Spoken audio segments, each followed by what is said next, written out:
Setelah tanggal 24 Desember kemarin Hasto ditetapkan KPK menjadi tersangka. Nah, hari ini KPK memanggil Hasto. Hasilnya Hasto tidak datang. Karena apa? Sedang berhalangan. Halangan kau toh, iya. Karena apa? Persiapan ulang tahun PDIP. Jadi katanya kalau bisa dijadwal ulang. Kalau bisa nanti aja setelah hari ulang tahun. Setelah tanggal 10. Enak ya jadi sekjen ngatur-ngatur.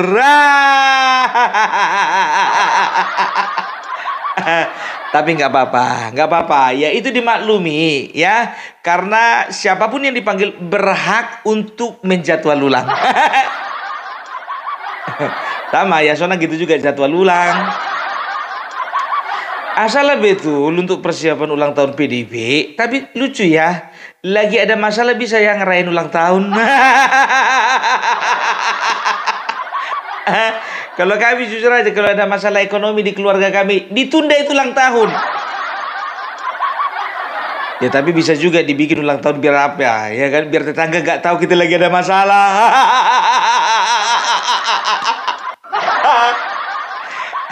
Udah kita happy aja, pura-pura happy aja kita. Malu kita lihat partai sana kayak ada masalah kita, padahal memang ada. Gak usah kalian tutup-tutupi. Mengundang siapa?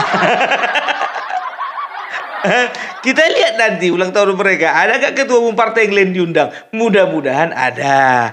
Aku berharap datang juga ya, undangan ke partai PSI. Kalau boleh datang undangan. Dan tahu ndak kalian, jujur aja lo aku bilang, aku makin kesini makin yakin kali Hasto ini ya memang betul-betul cocok untuk ditersangkakan. Karena apa bilang? Jadi ada beberapa fakta ya yang bisa kukatakan ya nggak bisa ditersangkakan lah. Yang pertama, tahu ndak kalian? Hasto ternyata memberikan uangnya sendiri. Ingat, memberikan uangnya sendiri sebesar 400 juta untuk memberi uang suap. Bayangkan kalian, uangnya sendiri loh, bukan uang si Harun Masiku. Itu beda itu. Sekarang jadi pertanyaannya, kenapa yang namanya Hasto rela memberikan uang 400 juta untuk dijadikan uang suap, sementara dia sama Harun Masiku juga adalah hanya relasi biasa-biasa saja? Tahu ndak kalian? Ku bilang sama kalian, rupanya kemarin itu kukira lah Nazarudin Kemas yang mau digantikan si Harun Masiku. Itu kemarin itu meninggal sebelum pelantikan. Rupanya dia meninggal sebelum pencoblosan. Nah setelah pencoblosan ya, itu peringkat suara itu nomor 1 itu ternyata Rizky Aprilia. Dan Rizky Aprilia ini adalah bisa dikatakan kader organiknya PDIP. Nah ternyata Harun Masiku dia itu bukan kader organik PDIP. Dia itu loncat dari Partai Demokrat. Nah itu pun di daerah Sulawesi, kan begitu. Nah dari Sulawesi ya, bagaimana caranya supaya Harun Masiku ini bisa diselipkan biar bisa masuk ke DPR, ditaruhlah dia di Sumsel. Kan begitu. Ternyata bukan cuma Harun Masiku saja mengeluarkan uang suap. Ternyata Hasto juga mengeluarkan uang pribadi 400 juta. Sekarang, ayo, kenapa Hasto rela memberikan uang 400 juta untuk Harun Masiku? Ternyata, nanti aja aku kasih tahu. Kalau di sini nanti terlalu cepat kalian tahu.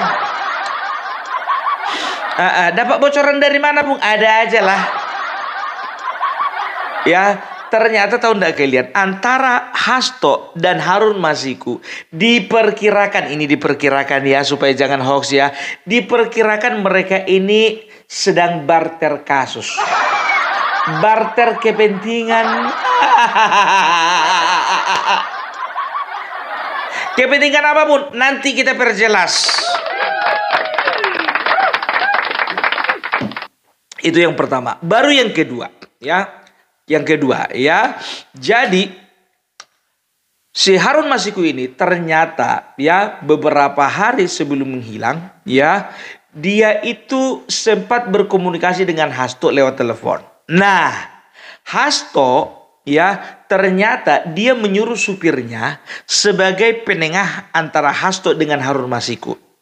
Kan begitu ya. Dan ternyata yang namanya Harun Masiku ya diarahkan Hasto untuk menghilang dan HP-nya Harun Masiku ditenggelamkan ke dalam sungai. Jadi sudah jelas ya, ada dua ya, kasus penyuapan dan kasus obstruction of justice. Tapi Hasto selalu mengatakan bahwa saya tahu saya akan ditersangkakan karena ini adalah resiko ya, resiko ketika saya bersuara atas negara ini. Sekarang itu sudah dibuktikan. Nggak usah banyak ceritamu, nggak usah banyak cengkonekmu. Kau itu ya dipenjara oleh karena kau itu mempertahankan demokrasi. No. Kau itu sedang memperjuangkan hukum dan demokrasi. No. Ya, kau itu ya akan sebentar lagi akan dipenjara karena memperjuangkan Harun Masiku. Dan juga memperjuangkan kebohonganmu. Nah sekarang begini, ku bilang sama kalian ya, yang namanya Hasto katanya dia punya dokumen ya berupa file suara, rekaman suara, video dan juga foto-foto mengenai pejabat-pejabat negara yang melakukan skandal di negara ini, baik itu korupsi atau penyelewengan terhadap kebijakan, kan begitu. Nah sekarang begini ya, kita main logika dulu, kita main logika. Selama 10 tahun Hasto menjadi sekjen, 10 tahun itulah PDIP menjadi penguasa. Sampai sini jelas ya. Jadi menjadi penguasa, sudah bisa dikatakan bahwasanya orang yang melakukan penyelewengan itu adalah orang yang berkuasa. Mana bisa orang yang tidak punya power, tidak punya kuasa melakukan penyelewengan? Apalagi terhadap kebijakan. Itu poin pertama ya. Melakukan penyelewengan sudah pasti partai yang berkuasa. Nah, mereka mengatakan bahwasanya Joko Widodo ya terbukti mengangkangi KPK dan juga terbukti melemahkan KPK. Nah sekarang ya, oke, KPK yang sekarang sudah ganti. Nah KPK yang kemarin dikenal dekatkan sama ketua umum kalian. Waktu pertemuan pada bulan Oktober kalau nggak salah di gedung DPR itu, ibu ketua umum kalian itu memperbaiki dasinya Firly Bahuri. Oktober diperbaiki dasinya, November tanggal 22 tahun 2023 ditetapkan jadi tersangka. Waduh. Iya kan? Jadi bisa dikatakan berarti selama Firly Bahuri memimpin KPK ya, ternyata di saat yang bersamaan kalian sebagai penguasa memperalat KPK untuk melakukan penyelewengan terhadap kebijakan. Jadi jangan kalian bilang partai mana yang berkuasa, Demokrat enggak, Golkar enggak, PKB apalagi.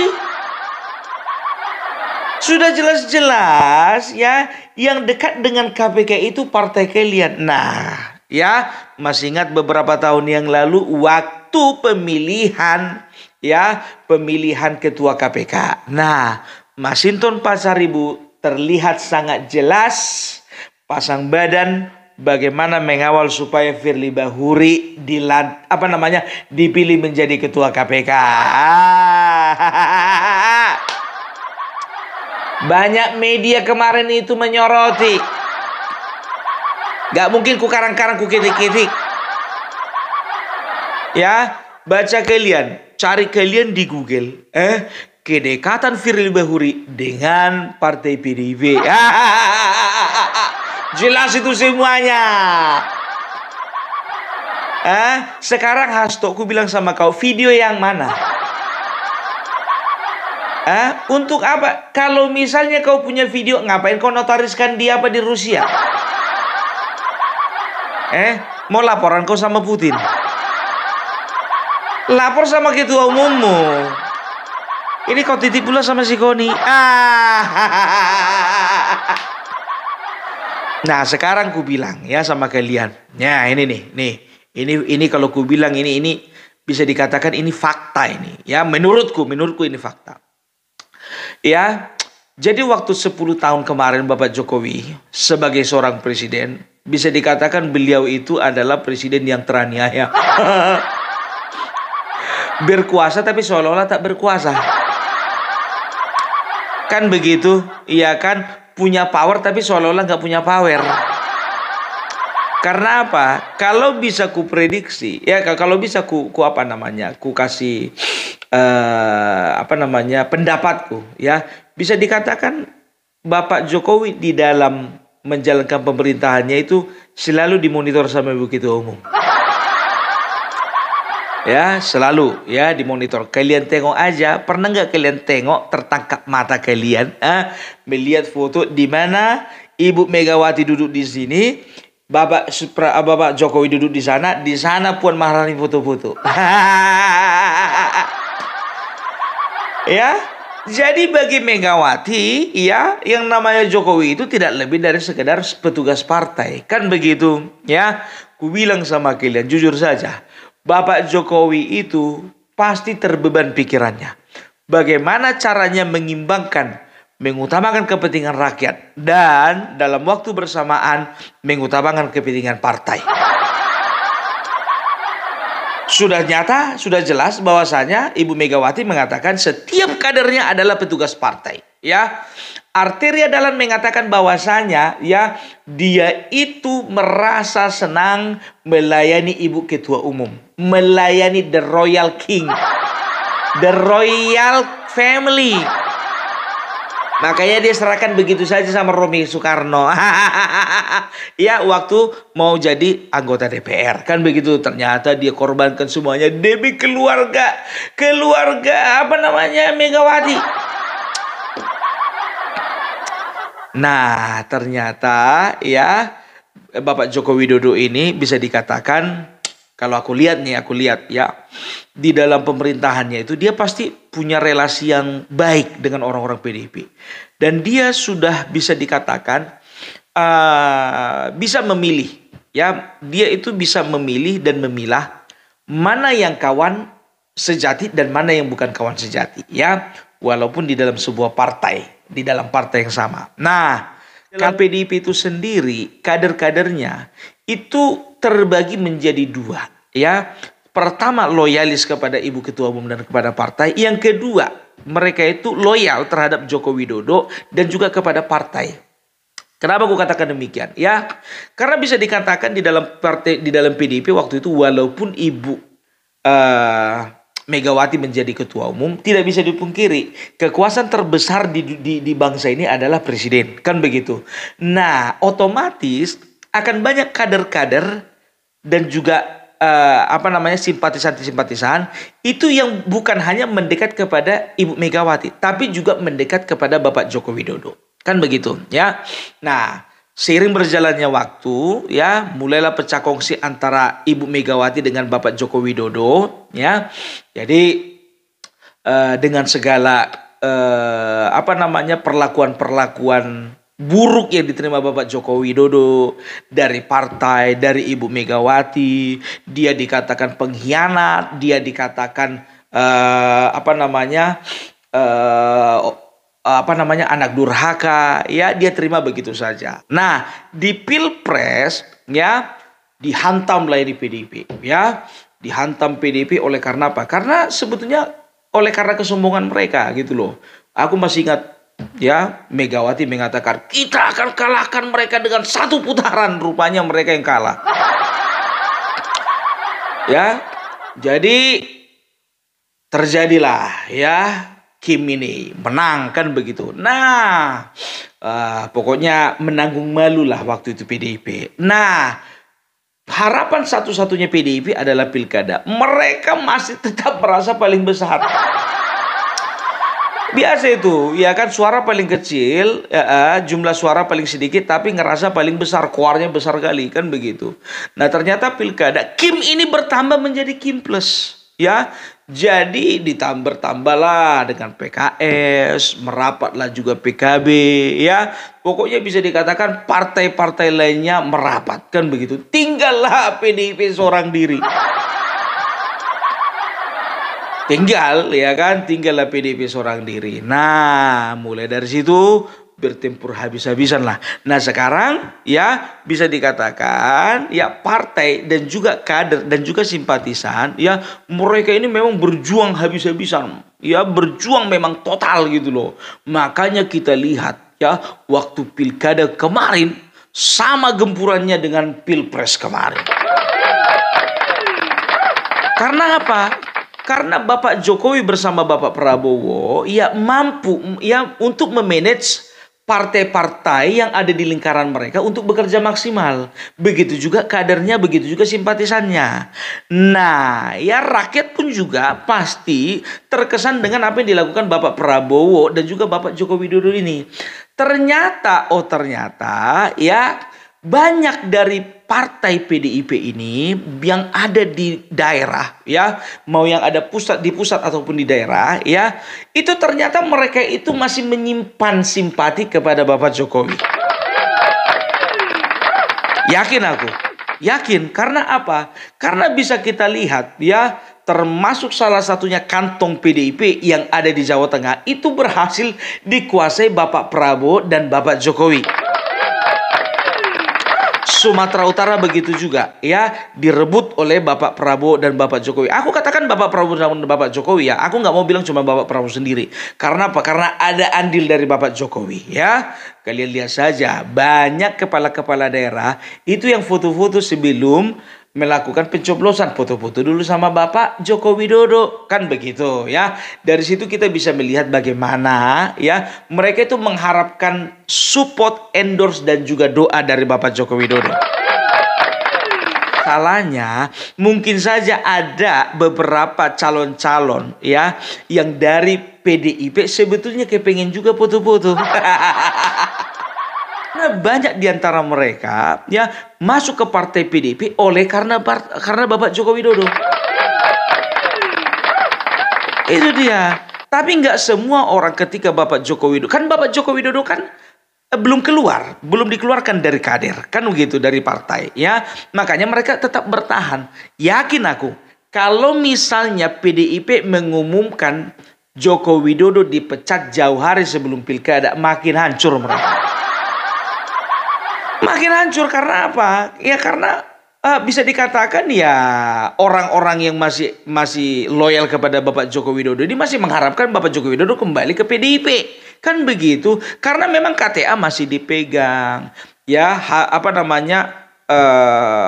keputusan dari partai juga memecat atau tidak juga belum ada. Kan begitu. Cuman yang kutarik ya, kenapa mereka tidak memecat Bapak Joko Widodo ketika masih jadi presiden? Kemarin alasan mereka apa? Mereka mengatakan bahwasannya kami menjaga marwah presiden. No, bullshit. Kenapa mereka tidak memecat Joko Widodo waktu jadi presiden? Karena di dalam kabinet Joko Widodo masih ada orang-orang PDIP.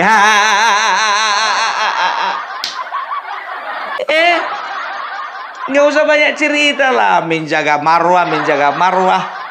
Banyak kali cengkunekmu menjaga marwah. Ya, itu dia. Nah, jadi bisa dikatakan banyak sebetulnya banyak simpatisannya Bapak Joko Widodo ataupun loyalis Joko Widodo itu masih bercokol di dalam PDP. Diam-diam kalian ya, diam-diam. Itu dia, ya. Jadi bisa dikatakan ya, apa namanya, kalau misalnya Hasto ingin membongkar, ya, orang membongkar, ya, pejabat-pejabat negara yang melakukan korupsi dan juga melakukan penyelewengan terhadap kebijakan-kebijakan, itu bisa kubilang sama kalian, kebanyakan nanti orang PDB. Karena apa? Memang euforia sekali selama 10 tahun. Kan begitu, baik yang ada di dalam lingkaran Joko Widodo dan juga yang ada di dalam lingkarannya PDP. Nah, kalau misalnya Hasto mengatakan ada pejabat negara, ya, ini pasti dia akan memburu dan mengejar orang-orang yang dekat dengan Bapak Joko Widodo. Nah, sedangkan Bapak Joko Widodo itu kebanyakan bergaul sama orang PDB. Kita lihat nanti ya, kita lihat kalaupun misalnya dia memiliki bukti tentang seorang pejabat negara di lembaga sana, itu tetap ada hubungannya dengan orang-orang PDP. Pasti. Serius. Ini kalau misalnya ini perlawanan kalau misalnya ditunjukkan oleh si Hasto.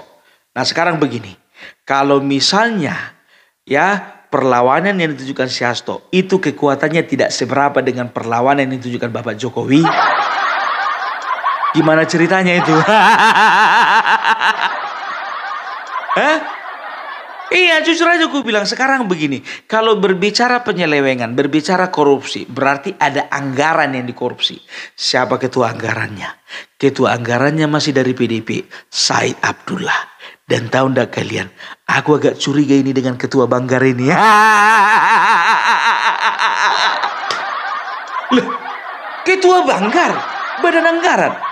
Dia yang ngatur semua anggaran ke sana. Kecuali kalau ketua Banggarnya itu contohnya dari partai P3, dari Golkar ya atau dari Gerindra ya, mungkin ceritanya akan berbeda. Tapi ini ketua Banggar kan masih dari mereka.